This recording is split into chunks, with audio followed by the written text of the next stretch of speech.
So I want to talk about real estate commissions and make some bold predictions for the future because, a lot of information's come out lately. There's been a lot of talk about this. I've talked about it over and over again on the podcast. The Consumer Federation of America came out and said that they would like to see buyer agents make 2%, which I'd love to know where that number came from. I feel like they read the book Split the Difference. And there's all these people on the outside who aren't in real estate that think that it's 3% and 3%. And anybody who's in real estate knows that it hasn't been 3% and 3% for a long time. And the idea that it's an exact percentage is ridiculous. There's millions of people in our industry. Everything's negotiable. Everything's always been that way. And at the end of the day, people get what they're worth. And if someone wants to pay them less, that professional, that real estate professional has the right to say no and say, no, I'm not going to do that. This is my fee. That's called a free market. Or they have the ability to negotiate and take that.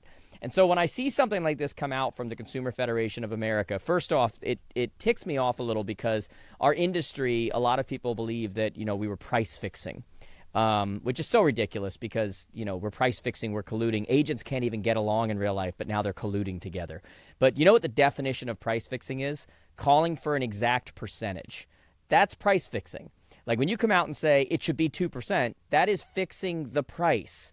And so it's so funny how these places are doing exactly what it is that they're accusing the industry of doing. But there's been this thing that's happening lately with decoupling of commissions, where now, been a lot of controversy, and I've talked about it with these new listing agreements with broker-to-broker compensation tending to go to the wayside. A lot of major companies deciding not to do it that way and instead saying, hey, you've got to either request it from the buyer or have the buyer request it from the seller. Seller pays the listing agent, and then potential of either the buyer or the seller pays the buyer's agent. In most cases, probably the seller's still going to do that based on the concessions that the buyer asked for.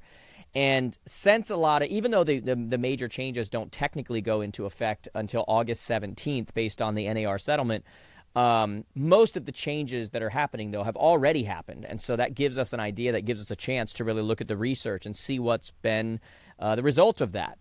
And it's been really interesting because a poll came out, or not a poll, but a survey came out, and it showed that now buyer agent commission is going down, and not by much, but slight. It's going down a little bit. But here's an interesting thing, and I'm going to make two bold predictions based on how so many real estate brokers are now handling this. Number one, listing agent commission is going to go up, meaning they are going to ask for more. And they're going to say, hey, I'm marketing the property. I'm working with you. What I'm going to do now is that we're going to see what the buyer brings in, what kind of a concession they ask for, if they ask for any. We don't really know if they're going to or not. And at the end of the day, it's about your net. And you're going to hear that a lot in the future here in real estate. Is it's going to become less about the sales price and more about the net sales price. Like, what is the net amount that you gained?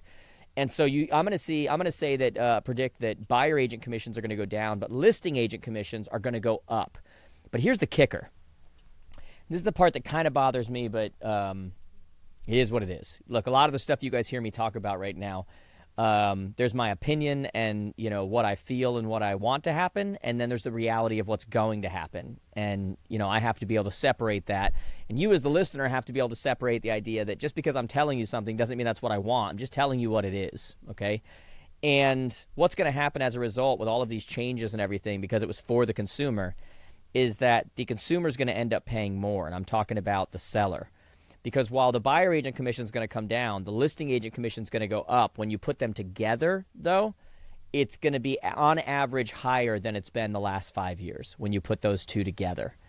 And so the consumer didn't win in the end regardless. We can go into a whole litany of why the consumer on a buyer end did not win here. I've done podcasts on that, and I've done, thing after thing after. I mean, it's just that's not even debatable. That is, these buyers got screwed, okay? And we're still going to figure this out, and we're going to figure out the best route forward and what to do with them and how to pivot and all that kind of stuff.